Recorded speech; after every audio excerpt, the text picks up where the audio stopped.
Oh, that's when we go to close? Okay. Okay, we're going to call this meeting to order and welcome. And at this point, I'd like to read, honorable council members, in accordance with Virginia Beach City Code Section 2-21, and by the authority vested in me as mayor of the city of Virginia Beach, I hereby call for a special formal session of the Virginia Beach City Council, Tuesday, May 7th, 2019, 2:30, City Council Chamber, Building 1, City Hall, 2nd floor, 2401 Courthouse Drive. The purpose of this special session is to conduct public interviews for the finalists to fill the vacant Rose Hall District City Council seat. Immediately following, City Council will recess and convene into closed session for discussion. Following the discussion, City Council will return to City Council Chamber to appoint the Rose Hall District Council member, and the new member will take the oath of office prior to the mayor's formal seating of council. Okay, do we have a roll call of council? Can we do verbal? Oh, verbal, okay. Mr. Jones? Aye. Ms. Henley? Aye. Mr. Moss? Aye. Ms. Abbott? Aye. Mr. Rouse? Aye. Mr. Tower? Aye. Ms. Wooten? Aye. Ms. Wilson? Aye. Vice Mayor Wood? Aye. Mayor Dyer? Aye. 10-0, all present. Okay, and the first interviewee, Mr. Michael Bellucci, will you step forward? Welcome. Thank you. Good afternoon. Mayor Dyer, Vice Mayor Wood, members of City Council, and residents of Virginia Beach. My name is Michael Berlucci, and I'd like to begin my remarks today by telling you how grateful I am for your consideration of my application. It's a great honor that you invited me here to tell you more about why I would like to serve the residents of Virginia Beach on our City Council. And I'd like to take this moment to acknowledge my neighbors from the Rose Hall District who also applied to serve. In particular, Seiko Varner. Seiko and I have been friends for more than 1 year, and I know him to be a good man and a respected member of our community. I'm proud to experience this process with Seiko, and I know confidently that we're both here to improve life in our city. And I'd also like to share my appreciation for everyone who spoke or attended at last week's public hearing on the Rose Hall District appointment. Whether those speakers were there to support me or whether they were there to support Seiko, each of those individuals sacrificed time away from their families and their jobs and other obligations in order to make their voice heard. And that was important and very much appreciated. But of course, I'm here today to tell you about myself and to answer questions you might have about my application. Virginia Beach is my home. I love our city and I want to help shape a bright future for everyone who lives here. I was born in Virginia Beach, educated in the city of Virginia Beach public schools, and have spent most of my life here. And I've lived in the Rose Hall District for more than 5 years. Pardon me, almost 5 years. The people who live in our city have given me so much, and they've helped me become the man I am today. And that has given me confidence in my future and in the future of our city. I applied to serve on City Council from the Rose Hall District because I want to be part of a team that helps shape a future for our city where every person has an opportunity to fulfill their full potential, all people. And I'd also like to serve because I want to help our city realize its full potential. And from my perspective, we can achieve that goal by supporting these key priorities: good jobs and a vibrant economy, resilient strategies to adapt to and mitigate recurrent flooding and sea level rise, safe, secure, and clean communities, strong public schools, and we must be inclusive. The city of Virginia Beach should warmly welcome everyone who wants to live, visit, or do business in our city.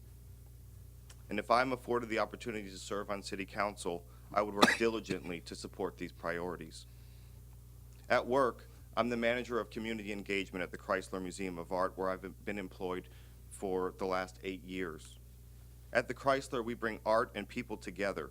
The museum is an educational institution that provides visitors with opportunities to gain insight into themselves and their world through original works of art. And my work at the Chrysler is focused on expanding and diversifying museum audiences. I create and implement educational and community partnerships and develop strategic initiatives to expand the museum's audiences, particularly those in underserved constituencies. And for much of my adult life, I volunteered for community and civic organizations whose missions I am passionate about. I currently serve as a City Council appointee to 2 organizations. I've been a member of the Human Rights Commission since 2015. And the Human Rights Commission serves as an advisory agency to City Council and exists to advocate for the human rights of residents of our city. And in January, you appointed me to serve on the Board of Directors for the Virginia Beach Community Development Corporation. The corporation was created in 1985 to enhance and expand affordable housing opportunities, as well as to assist the city with neighborhood revitalization strategies. And I've learned a great deal about our neighbors in our city with my experiences with these organizations. And I've also learned about how our government works. And I try to be active as a volunteer in our community in other ways. I formerly served as president of Hampton Roads Pride and remain active as a volunteer there. I serve on the board of directors for Teens with a Purpose, a peer-led youth development organization that empowers young people to use their voice and creativity to impact personal growth, transform lives, and impact communities in a positive way. I'm a founding co-chairman of Virginia Beach for Fairness, a broad coalition of community members who work together to protect Virginians from discrimination.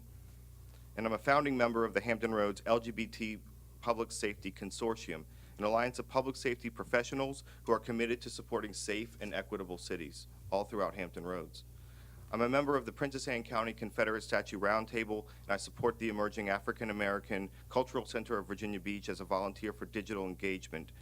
And I'm a member of the Hampton Roads Mayor's Mass Ball, which is an annual fundraising event for the United Negro College Fund. I also support the Hope House Foundation, an organization that provides services to adults with disabilities exclusively in their own homes or apartments, regardless of how complex their disabilities may be. I'm also a believer in the importance of professional and personal development. And during the last few years, I've dedicated myself to becoming a better and a more impactful community servant and a better leader. I'm a member of the Civic Leadership Institute's class of 2019. Members of this program participate in sessions facilitated by leaders who are involved in business, government, defense, education, nonprofit, transportation, the arts, and other aspects of life in Hampton Roads. And I'm a graduate of the University of Virginia's Sorensen Institute for Political Leadership, Political Leaders Program, and their candidate training program.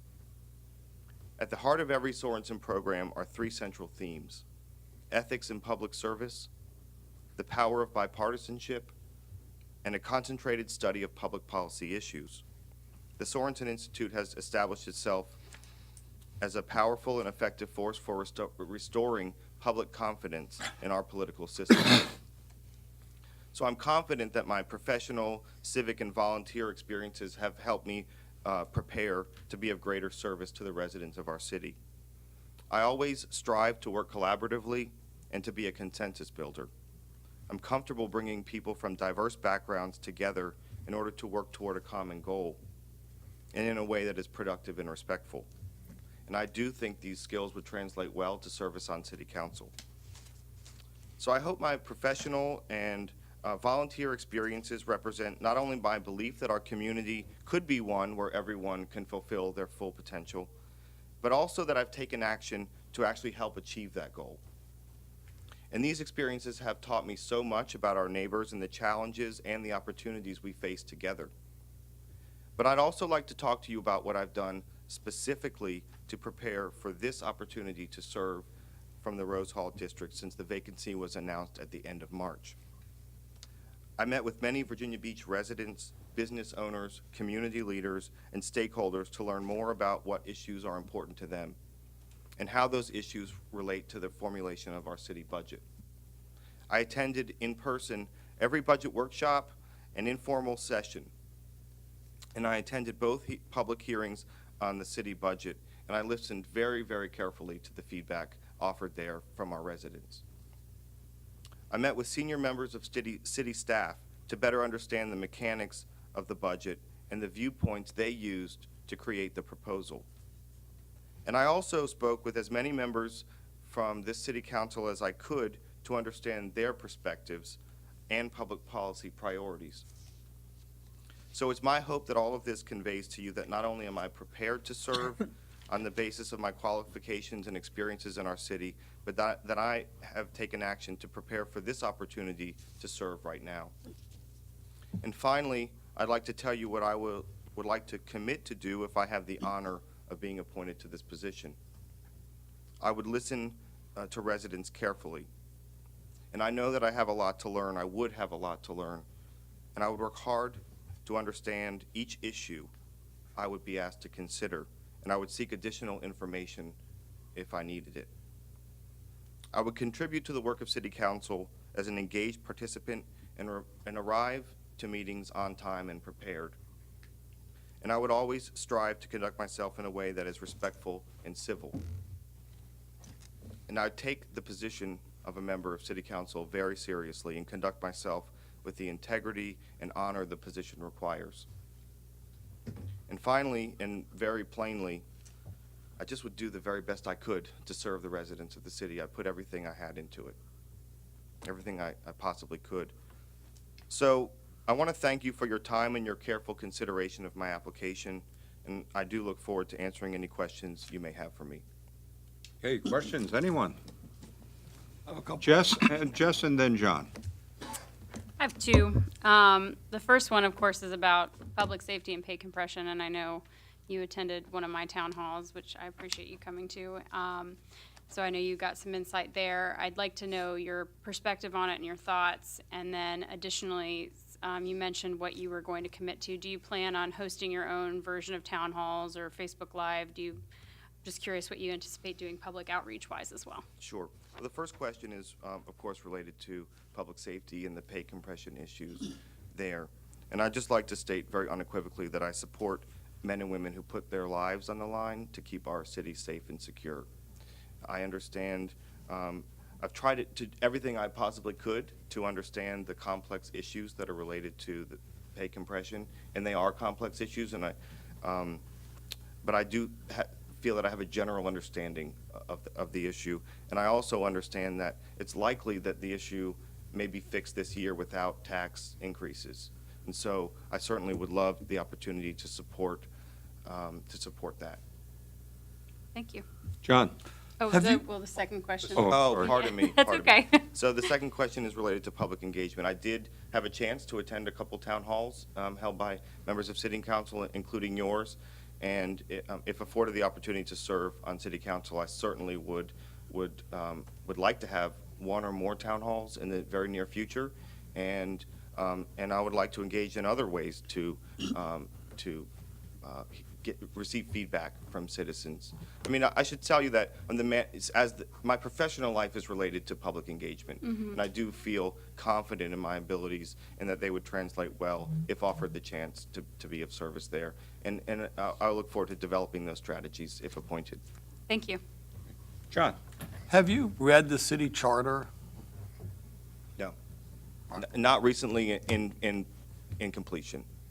Well, so you have read it in part? Mhm. Okay, could you describe then the process by which the city council can exercise its investigative powers under the charter? That's something I would like to know more about. I'd like to have a chance to review that before I spoke in detail about that here. Okay, well, it's in there. And then, independent of your personal view, would you vote for a referendum to place on the ballot to allow the citizens to express if they want to adopt a new governance process, for example, a ward system? I think that government is always best served when the people speak.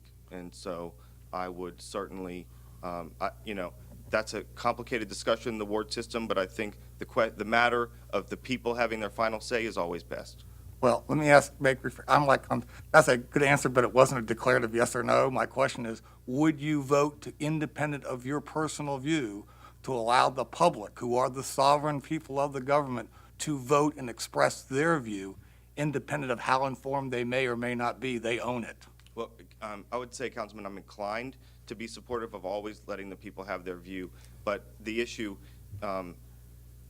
would, I think, come at a future date, and I think it would be irresponsible to make a declarative statement one way or the other at this time, standing here right now today. Well, I appreciate that. Do you favor the city council providing fiscal budgetary guidance to the city manager in the advancement of his developing the budget itself for his recommendation? Yes, I do. That's a declarative answer. Thank you very much. Okay. Anybody else?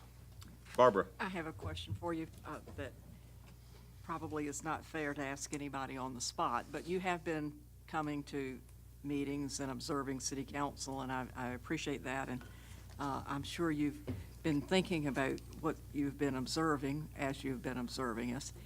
Is there anything that you particularly like about the city council's way or what we're doing or an issue?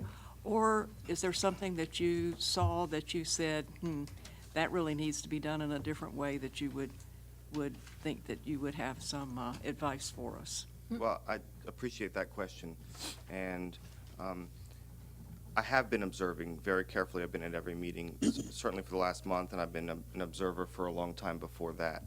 I think I would answer that question by telling you that the general atmosphere that I've had a chance to observe for the last month, certainly, is that the atmosphere on council is more collegial than I think people in the public actually realize.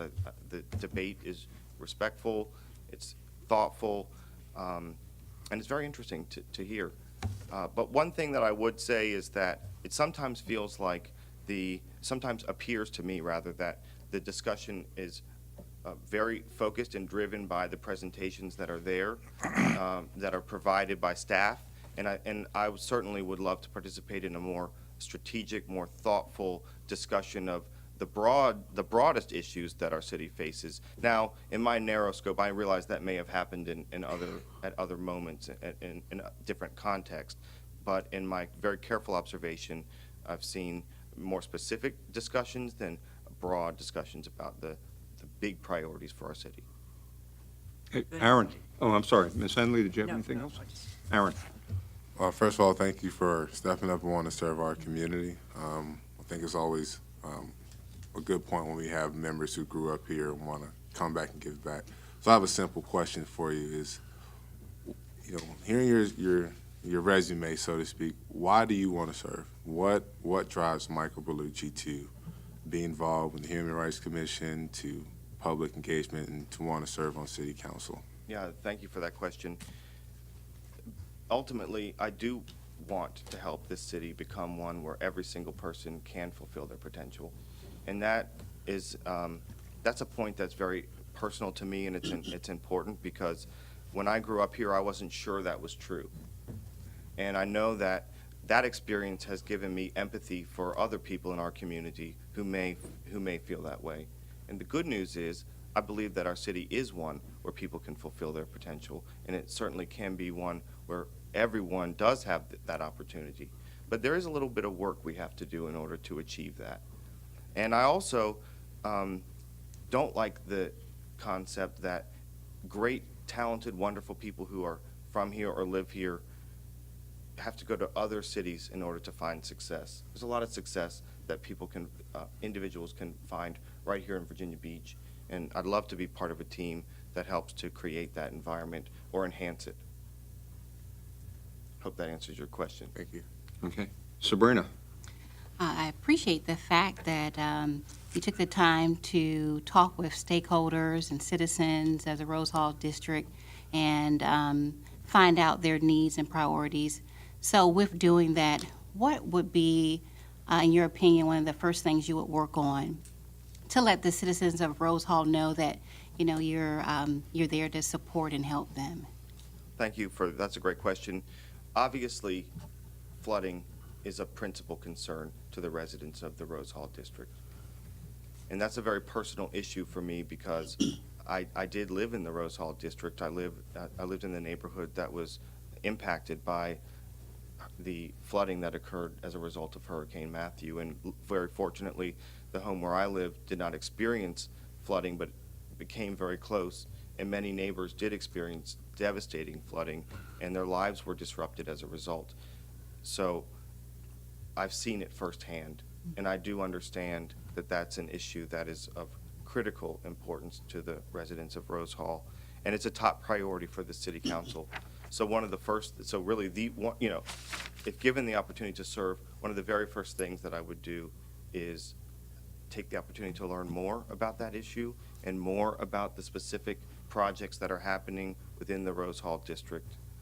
I've had a chance to read the Dewberry study, so I understand some of the short, medium, and long-term issues as it relates to flooding in our city, particularly in the Rose Hall District. I understand there's different types of flooding in our city. Some is coastal flooding, some is related to stormwater infrastructure, and some is related, of course, to wind tides. And sometimes it's a combination.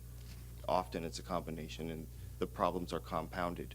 But I wouldn't be honest if I stood here before you and told you I knew everything about that issue or any other issue.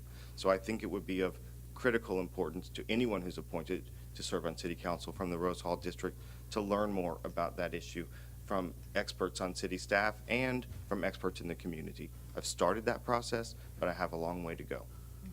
Thank you. Thank you. Anyone else? John? No one else has one. I assume you know the oath of office which you would take and its language should you be the one appointed, is that correct? Yes, I do. Well, could you share with us what you see as the limitation that oath imposes upon you in government adopting public policy solutions? Well, my general philosophy on government is that government serves the people well when the taxes are low, when government is relatively small, and when there aren't unnecessary regulatory burdens imposed upon the citizens. So I do understand those issues. I also understand the differences between the responsibilities of local government, state government, and the federal government. Well, that leads to my next question. Can you explain your understanding of the Dillon Rule? Sure. The Commonwealth of Virginia authorizes municipalities to conduct business as an organized city or county. And my understanding of the Dillon Rule is that the Commonwealth of Virginia creates laws and that municipalities could not create or enforce a code or a law that goes beyond what the Commonwealth has authorized it to do.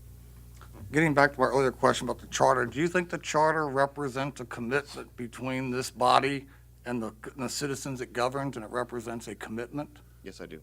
Well, in your answer to your question I posed about charter bonds, our charter explicitly expresses when it was adopted that the city can't issue any debt more than $10 million a year, plus the amount retired in the prior year, without a vote by the public.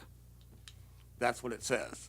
And that was adopted when the county was formed with the city of Virginia Beach back in the Kellum days, because they were concerned about what? Government issuing debt without the public's consent, and the farmers would be burdened with a lot of debt that they'd have to pay, and that principally would be debt expended and invested in the oceanfront. That goes back, and you can research that in the newspapers. But I lived through that, and I'm sure Barbara did as well, probably Lewis as well.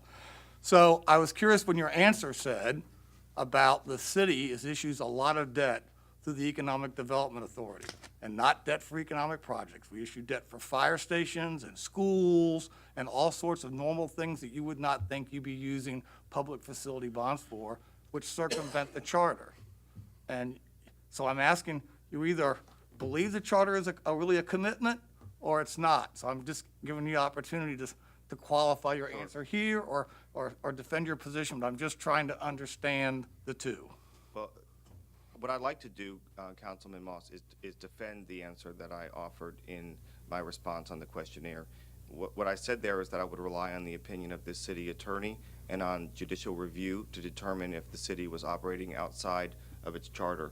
And so if in fact the city is operating, and I'm not saying it is or it isn't, but if in fact the city is operating outside of its charter, I'm sure that would be of principal concern to the city attorney, and I'm also sure that a person with standing could challenge the city operating outside of its charter in a court and have the, if the city attorney was unwilling to issue an opinion, that judicial review could resolve the matter. Is it fair to conclude then that your standard for judgment is what's legal or is it what's ethical? I think it's both. Well, thank you very much. Thank you. Okay, Lewis? Mike, thank you very much for your telephone call the other day. I appreciate your interest in calling. The city manager has proposed a budget. And in that budget, he has proposed a 1.5 cent increasing the real estate tax primarily for the purpose of dealing with stormwater and flooding issues. In your opinion, is there a better way to deal with the issue? It's a really tough, pardon me, it's a really tough question, because I just stated I do not like, as a matter of philosophy, the idea of raising taxes or of high taxes. But I also understand that our city is facing some really, really important questions, and this city council is responsible for creating solutions to address those challenges. You know, it's hard to say if there's a better solution. I know that the budget as it stands now represents a significant investment in flood control and maintenance and of the existing stormwater system, infrastructure improvements. It addresses public safety. It addresses the acceleration of full-day kindergarten. There are a lot of great things in the budget. If there's a way to achieve all of that and provide excellent services without raising taxes, I certainly would be in favor of that, and I certainly would be open to having that discussion. Anyone else? Yeah. Mr. Berlucci, would you just give me your general thoughts about the role of economic development in the city? I just don't think it's a subject that we touched on when we talked, and I'm sorry to spring it on you, but I meant to ask you. No, thank you. Obviously, economic development is a very important part of creating a vibrant economy and helping to attract good jobs to our city. So to the extent that our city can do that, to the extent that we can showcase all the wonderful things that are happening in Virginia Beach and the wonderful people who live and work here, to attract and retain bright talent, I'm certainly on board with that and do support it. Thank you. Okay. Anyone else? Okay, thank you very much. Appreciate it. Thank you. I appreciate it. Thank you. Okay, Mr. Seiko Varner, would you come forward, please? Welcome.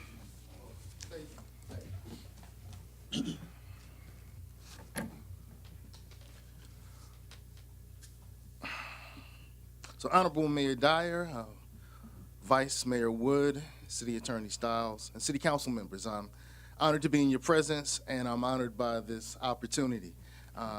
I too want to congratulate Mr. Berlucci. We've been friends for about a year. We met at the Sorensen Institute, and he's a man of great integrity. He's a man that, if given an opportunity, will do great things, and he's doing great things. And I'm proud to call him my friend and hopefully a colleague. So a wise, winning high school basketball coach looked at his talented freshman class and realized that he would need a forward in a few years. So the coach searched the Little League teams and found a fifth-grade player and began grooming that player to be a starting forward. 4 years later, that former fifth grader walked into the coach's gym, groomed to protect the basketball and the basket and the rebound. A moment later, another player, previously unknown to the coach, walked into the same gym and began playing. The coach quickly realized the unknown player was as equally qualified, strong, and prepared for the winning team. With one spot left, the coach had a choice. Add the groomed player and move predictably forward in the success, or add the previously unknown player and change the game. City Council, let's change the game. I'm Seiko Varner, your humble servant, and I am truly thankful that I had this opportunity. So taking the baton from Mr. Tower, I'll begin by saying, if appointed to serve the City Council in Virginia Beach, I would promise that I would remember my actions and my demeanor reflect upon the City Council and its standing in the community. I promise that I will act at all times with integrity so that other council members and staff will know that my word is my bond. I will treat everyone as if and the way that I want to be treated, with dignity, respect, and courtesy. I'll be punctual in attending all council meetings and other scheduled events. If I disagree with a fellow member of the council about a subject or issue, I'll resolve to disagree without being disagreeable. I'll contribute to the best of my ability, my skills, and my knowledge, and my influence in the service of the city of Virginia Beach. I'm here to change the game. And I want to represent the Rose Hall District for a few reasons. I'm qualified to serve with a background in workforce development, teaching, counseling, and business to help make hard decisions that impact our city. I've taught, counseled, advised, hired, fired, and had to make payroll with a balanced budget. I'm a servant with a passion for improvement and wish to use that passion to serve the city and our citizens. I'm dedicated to ensuring that our citizens are included in the decisions that impact their city, our quality of life, our pocketbooks, and our ability to pursue dreams. Further, I want to help and provide governance that citizens trust is ethical and is held accountable. I want to ensure that Virginia Beach is open to business for everyone and that everyone in Virginia Beach benefits from the business activities in Virginia Beach. I want to represent the Rose Hall District to help change the game. Now, I'm an edutainer, which is a mashup, a blending, if you will, of an educator and an entertainer. That's been my role since 1990. And recently, there's been a growing interest and passion of mine to serve the greater good, to serve the greater community. And that's what brings me here today. I'm not a politician. I'm a servant. So I want a safer, smarter, stronger Virginia Beach. I want a city that is physically and mentally safer. Our city has a historically low 2.8% unemployment rate. And we have 44% of our students that are eligible for free and reduced lunch. And around 8% of our families are impoverished. So these families may be employed, but they're barely employed. We also have a notable number of homeless residents. And adding those concerns to flooding, which impacts my Rose Hall district heavily, I find that these are things that we can fix with wise decision, with great information, with data-driven decision-making, and with great leadership. So let's chat about a smarter Virginia Beach. I believe that technology can assist us in obtaining the will of the people. We should be able to crowdsource citizen opinion for decisions deemed by the council to be appropriate for such. A smarter Virginia Beach would enable greater civic involvement, greater ideas. City council may be leaders and representatives of our city, yet the city council would also benefit from wise counsel from our residents. In our proverbial 1920, Proverbs 19:20, we should seek wise counsel and instruction. So let's develop think tanks and other things that we can do to support the beach decisions. Speaking of smart things, we had a really great budget that was presented to us. The city council charged the city manager with the task of formulating a budget to achieve the goals your constituents told you were their highest priority to them, as well as to you. In your collective judgment, you deem what would best serve our city going forward. We all want the same things. We want a safe and prosperous city, excellent schools, excellent businesses, and low taxes. And I'm a very simple person. I like a good plan, and I love options. The budget, which I understand is a very good plan, and will cost each of us a little more. I like a good plan, and I love options. When my wife and I purchased our newest vehicle, we looked at several vehicles and then several ways to finance the vehicles of our choice. I think our city needs more options and more choices. So I have a simple understanding of Mr. Hansen's budget and the people's budget. I can get behind paying a little more, and I can also get behind zero tax and fees increases, accelerated funding for flooding mitigation, and better pay for public safety servants. I'd also like better teacher pay. Are there viable elements from the people's budget that would help us achieve our goals? I say yes. And if so, we should add and consider those options a little more. If not, I think we can all create those options. When I was growing up, there was this big girl who was the biggest bully in our school. When she walked up, it was either fight or run. Well, she walked up, and it was fight or run time. And I asked if she wanted to see Star Wars. There was a third option. It wasn't just fight or run. there was another option. We need more options. We need more options. So let's find those options. So a few beach residents that I spoke with provided me with some options. Want to hear them? Okay, good. If we have to pay a little more, could we at least roll some of those fee increases for water or trash collection back into our property tax rate, which may allow homeowners to deduct them from their taxes once again? What if we could instead attach a small fee for special pickups of appliances or old furniture as needed, pay as you go, you know?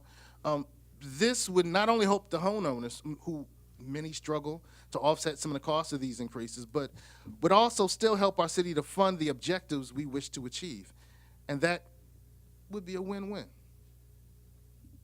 If everyone can walk away and feel like they got the best deal possible, I think that's the goal we should reach for.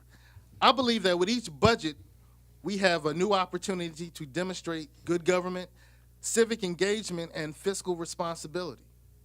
I believe that we can achieve our goals and still be called one of the best managed cities in America if we had more options to choose from. A few beach residents asked me what I thought about new development projects, like a dome site and convention center and stuff. So my answer was simple: show me the money. We can give benefits on the front end or the back end. I prefer the back end. I suggest strategically that we provide last dollar needed help instead of first dollar needed help. Additionally, we should consider tax benefits for every beach resident that's employed by new projects. If you want to develop here in Virginia Beach, then develop a cohort of beach resident employees, beach schools, and beach first responders who will benefit from your developer. Mr. Developer, if you are, and if we are where you want to be, act like it. Our flooding issues should be better because of your presence. Our schools should be better because of your presence. Our community should be better because of your presence. Virginia Beach is the prettiest person on the prom. If you want to dance, bring drinks for my friends and I. My friends are the tourism investment program. My friends are the flooding mitigation plans. My friends are the educators. My friends are the public servants. My friends are the 44% of families who are eligible for free and reduced lunch. Want to dance? Bring my friends and I some drinks. Virginia Beach would love to dance with you. Thank you. Thank you. Any questions? Jess? Thank you for coming today, and my questions are going to be the same as Mr. Berlucci. I'd like to know your thoughts on the public safety pay compression as a whole, and then the second question is about what you plan to implement as outreach to your constituent base, whether it be town halls, Facebook. How do you plan to reach out and engage? Okay. In addition to our current funding model, we should seek some additional ways to serve our public servants and our teachers as examples. So if you want to do business in Virginia Beach, your business should not only benefit our tax base, but those public servants. So I want to look at some ways we can, and I think you've come up with a great way to make sure that our public servants, our public safety servants, do get the benefit that they need. I would love to see that implemented to some degree. Let's take the best of it and let's add it in. And as other groups come to do business with us, we say, hey, you want to play? Our public servants need to benefit. Our teachers need to benefit. I think that's the way we approach it. We're the prettiest person at the prom. We need to act like it. Second question, walks in the park. Walks on the beach, town halls, block parties, social media, and visiting houses of worship would be the way that I would prepare to connect with constituents if appointed. Thank you. Anybody else? John? I have a couple, then I'll come back later. Could you share with us how your personal experiences within and knowledge of the Rose Hall District will, in your opinion or judgment, add value to the city council? And I'd like you to be as specific as possible. Well, Mr. Moss, I'm a large vision type person, so I hope that my answer meets your demands.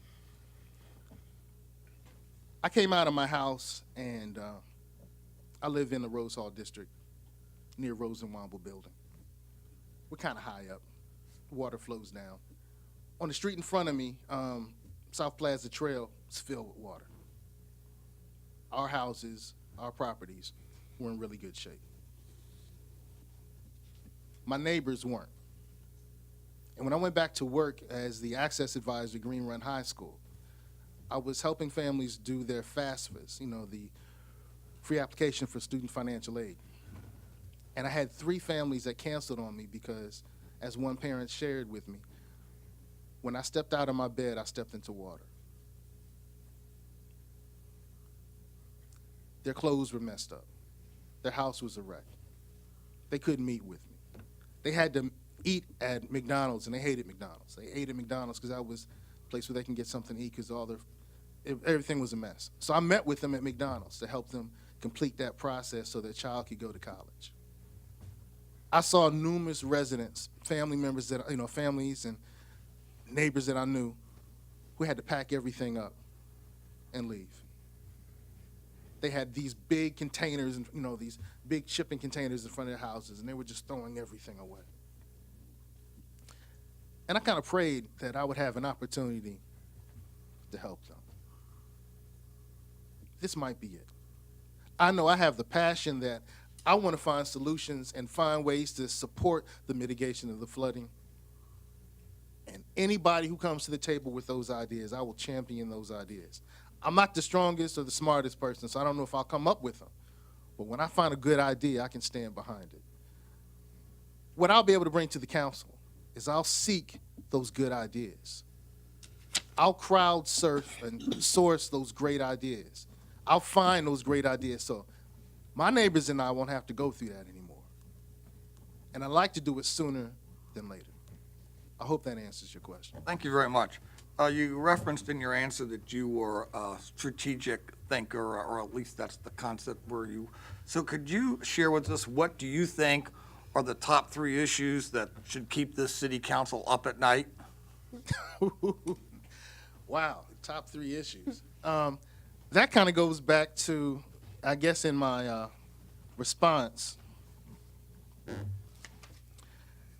I think that Virginia Beach's top 3 priorities, which should keep them up at night, are increasing the revenue, addressing the problems associated with flooding and rising water levels, and improving the quality of life for current and future residents. I think those are the 3 things that really should bother you the way it bothers me. And I do want to clarify, when I said increasing revenue, I was not saying raise taxes. I've been approached by numerous people in the community. He said, "You want to raise something?" I want to raise the money. I want to raise the income. So when I say raise revenue, I was not saying raise taxes. I think those are the 3 things, because if we can have a greater financial base, we can serve our city stronger. We can make sure that our public servants and our teachers get the pay they deserve. We can also invest in things that are going to bring more tourist money to our city. And then we can also invest in other industries that can happen here in Virginia Beach. I'm kind of saddened that we're really limited to really 2 or 3 strong industries here. And we're the beach. We're the prettiest person at the prom. Amazon should have been, IKEA should have been here. And I don't know why. But my thing is, my thoughts are, we have one of the most desired locations on the East Coast. We can strategically bring businesses here that will add to the current businesses we have. We can make sure that the small amount of our residents who are unemployed are gainfully employed. Those who are underemployed are gainfully employed. We can raise our tax base, and we can fix all the problems. Money, unfortunately, is one of the things. So to answer your question, city revenue, addressing problems with flooding, and quality of life. One last question, Yes, go I'll right come ahead. back for round 2. You mentioned about the wages and people in poverty in the community, which has grown. You are correct. In 2009, the average weekly wage in the private sector of Virginia Beach was $690 a week. Today, it's $804 a week. Adjusted for inflation, it's $10 less than it was in 2009, Right. despite our economic development strategies.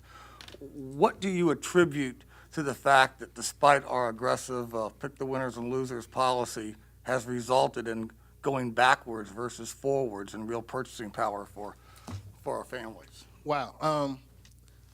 Well, see, the good thing about you, Mr. Moss, is you come with receipts, as we say. You've done the research. You have the data to back up most of your questions and statements. You live make. out in the community. Right. So, with that being said, Virginia Beach has an image problem, and the image is it's not open for everybody, and people have left. People have left because of wages. People have left because of flooding. People have left because the increases in taxes. People have left because there are other opportunities that are not coming to Virginia Beach. Right. I think that encapsulates the biggest problem. People are leaving. Right, thank you. Okay, Mr. Wood and then Barbara. So I wanted to go back to something that you said, because I'm a little bit confused. You said, when you're using the prettiest girl at the prom reference there, you Person. said something about new businesses would pay for public safety. Can you elaborate? Be specific Yes. I'm about glad that. you asked that question. Because then, let me just finish my question here. Oh, sorry. Because then, subsequent to that, you said you did not want to raise taxes, but that seems to me that you would be actually taxing a new business, and so explain to me, if you could, that, because I'm confused there. Raising taxes and being taxed are two different things. All right, I'm taxed right now. In a few, my taxes are going to go up. Those are two different things. I pay my taxes now. Later, I'll be paying more. But I do think we can strategically create funds the same way we created the tourism investment program, that fund of money, that pot of money. The same way we created that, I think that City Council can create other funding mechanisms. So when new businesses come in, particularly that benefit certain areas, we can take some of those funds and place them in areas that are going to help with mitigate flooding and some of the other things that we make as priorities. So I think you have the wherewithal to find strategies to make sure that every business that comes here benefits us in general and can benefit us specifically. So if I Yeah. follow up, I'm still not 100% clear on what you're saying. So are you saying that that would be something additional that would be charged to a new business, or that would be revenue that business generated, tax revenue that would ordinarily go to the general fund would be partitioned off? I mean, I'm just curious, because you've made that kind of a center point of what you're saying, addressing public safety issues. Right. I don't have all the details for that. We need to make sure that whatever we do, we're attractive to these new businesses that are interested in coming to our area. Well, charging them more may not necessarily be attractive unless they got some benefits. And what those benefits are, we can work those details out. I like negotiating. So I think we could negotiate. I think we can find ways where we can remain attractive from a tax standpoint, a tax rate standpoint, and we can take some of the taxes that we will incur from those businesses and say we're going to specifically focus on these areas with some of these funds. I think that can be achieved, Okay. but I don't have the strong details. Mr. Varner, you ran for the school board last fall. Yes, ma'am. Why did you run for the school board and not the city council? I tell you, it's an interesting story. I'm an educator, edutainer, combination of education and entertainment. So when I thought about public servants at the Sorensen Institute, my thought was, I'm a former teacher, I'm a former counselor. Education seems the right way for me to go. And it's something I'm very passionate about. While I was on the campaign trail, I got a chance to listen to many of you speak, and I learned about some of the issues that were impacting our city, and I learned that there were some solutions out there, and I became excited about it. So, to be honest with you, I'll serve in any capacity the city will allow me to serve, if it's on the school board or if it's on the city council. On the school board, I know exactly what I'll bring. On the city council, I know I'll bring some strategic thinking, coming up with crazy ideas that'll end up working for us. I know that I'll bring my passion and dedication to either opportunity. So I ran for the school board because I thought that was my best fit at the time. I'm running for the city council in the Rose Hall district because I would love to serve my district. Thank you. Hopefully that answers your question. Okay. Okay. Anyone else? Sabrina? Thank you for being here today and for applying for the Rose Hall District seat. During campaigning, when I was campaigning, one of the main issues was keeping our young adults in this area. And I've seen the work that you've done with young adults, and I would like to find out from you, what are some of the ways that you believe we can retain some of our young adults in this area? Oh, man, I'm glad you asked that question. All right, a lot of our teens, once they graduate from high school, really aspire to get out of the city of Virginia Beach because they don't necessarily see opportunity here. I work in workforce development, and now I know about the 650,000 Virginians who are not working, and they don't even show up on an unemployment number that we're really proud of in America. Those opportunities to be ready for those jobs when they walk out are not there at the rate that they need to be. So if I know that Johnny was walking off the stage and Johnny can walk right into an apprenticeship, and not just Johnny, but Janisha and Susan and Perez, if all of them knew that they could walk off into some great, well-paying jobs here in Virginia Beach, they would stay. Here in Hampton Roads, they would stay. They don't see it. And so maybe we need to do a better job of notifying our residents of the great opportunities here in our beach. Or maybe we need to create more opportunities. But they're not staying because they don't see the opportunity, in my opinion. Thank you. Okay. No, Jess? Just one more question. I apologize since it was asked of Mr. Berlucci. Would you support a referendum to ask the public if they would support or not support a ward voting system? Actually, yes. That's perfect. Well, you know what? Unless you I was going to read my prepared statement, but it comes down to this. I think that our government should be a reflection of the people. And I personally think that a ward system would allow us to have more engagement, more ideas to the table. I do see the benefit of an at-large system. So I'm weighing both of them, and I see benefits and I see problems with both of them. We might be in a position where we could try it on a few districts and see if there's any change. You know, I like data-driven decisions. So I would be open and I would support a referendum so the voters can say, hey, this is what we want. And I think we should be open to doing more than just leaving it up to the voters. You know, we should try. You know, we should have some data to provide to the voters. Say, look, we did this, this, this, and this. Here are the results. Now, vote on it. So they're not just voting their opinion, they're voting with data. How do we get that? You know, some smarter people than me may have to come up with those strategies.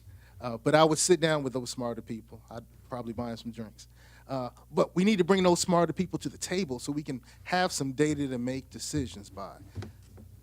Because if we just go by our opinions, I'll leave it at that. Thank you. Okay. John?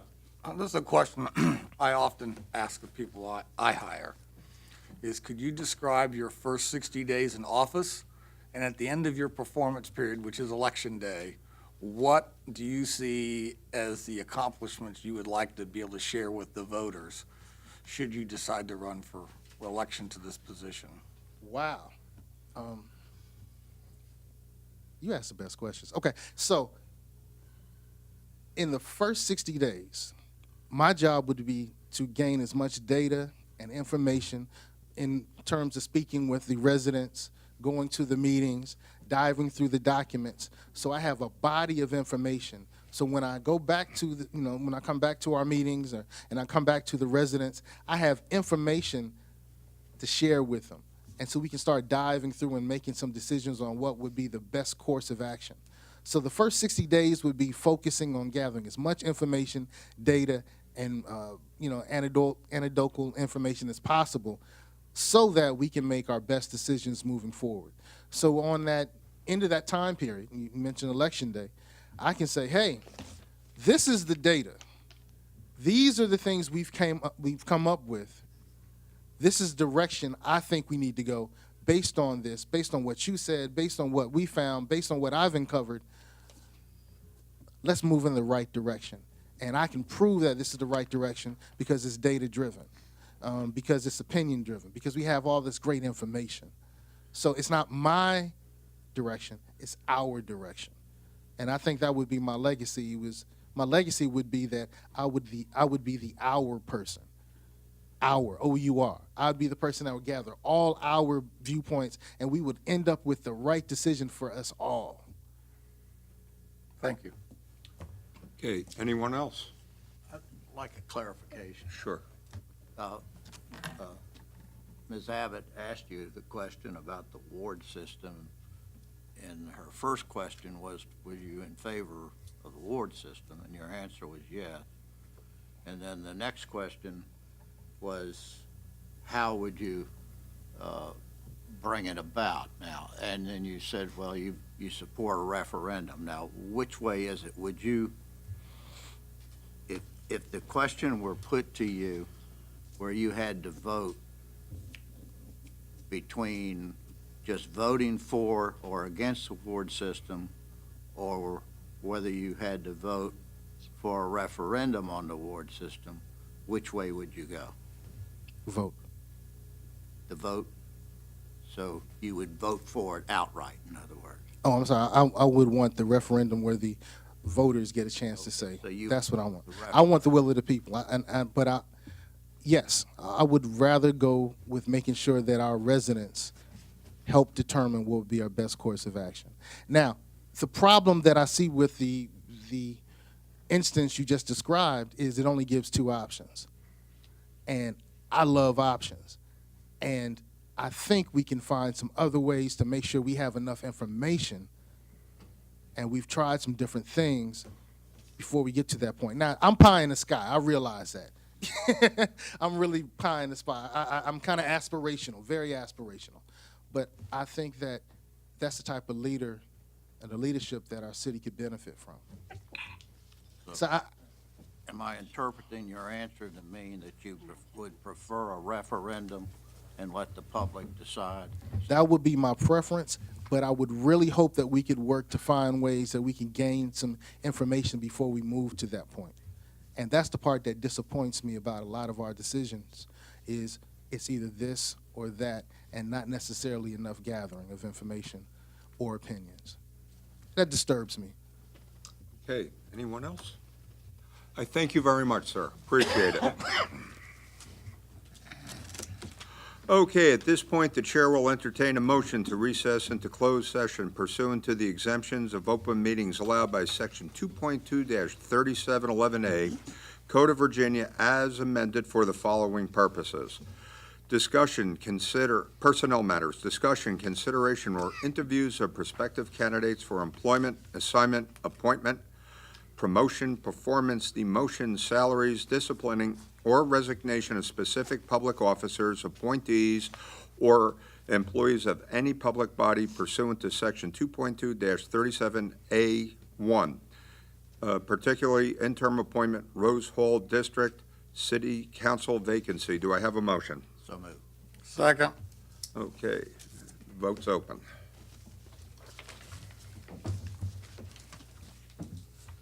By a vote of 10-0, you have Okay, we will Recess recess to closed into closed session.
Okay, and then we're going to have a motion, and then we'll have a poll. Okay, do we have a motion?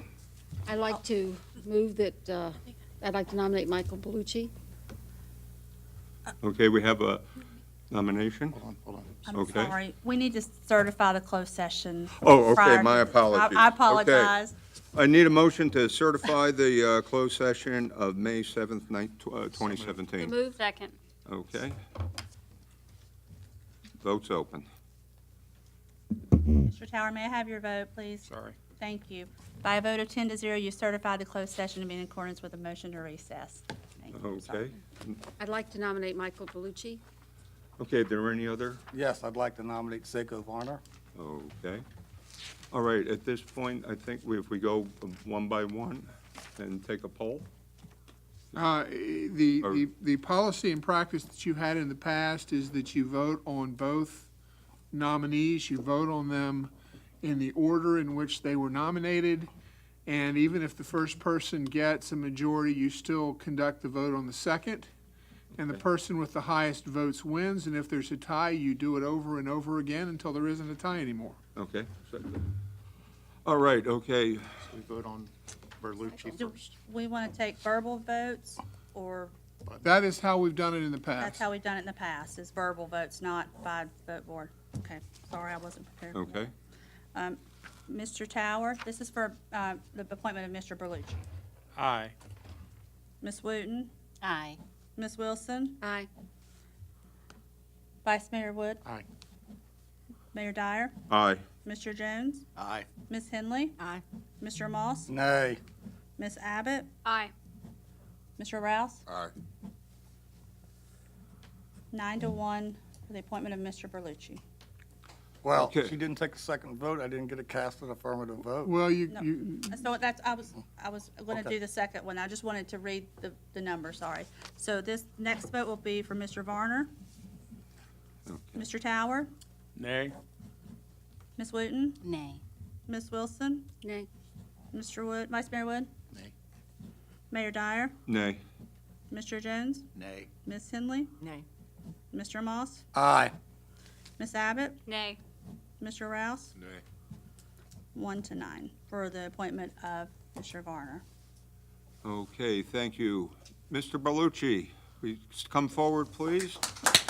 Welcome.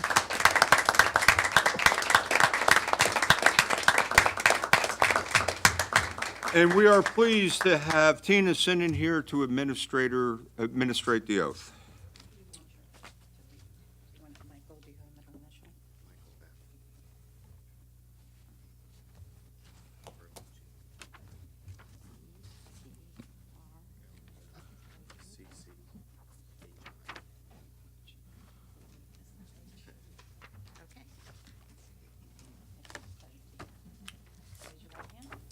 Do you, Michael F. Berlucci, do you solemnly swear or affirm that you will support the Constitution of the United States, the Constitution of the Commonwealth of Virginia, and that you will faithfully and impartially discharge all the duties incumbent upon you as a member of the Virginia Beach City Council, Rose Hall District, for a term beginning May 7th, 2019, and ending on December 31st, 2019, according to the best of your ability, so help you God? Yes, I do. Congratulations. Thank you and welcome. And welcoming the wishes of Jessica Abbott to maintain her present seat and Mr. Rouse to maintain his present seat, I offer you your new seat next to Mr. Tower. Thank you. Thank you. Please have a seat and welcome. Okay, at this point, we are adjourning, back to informal session.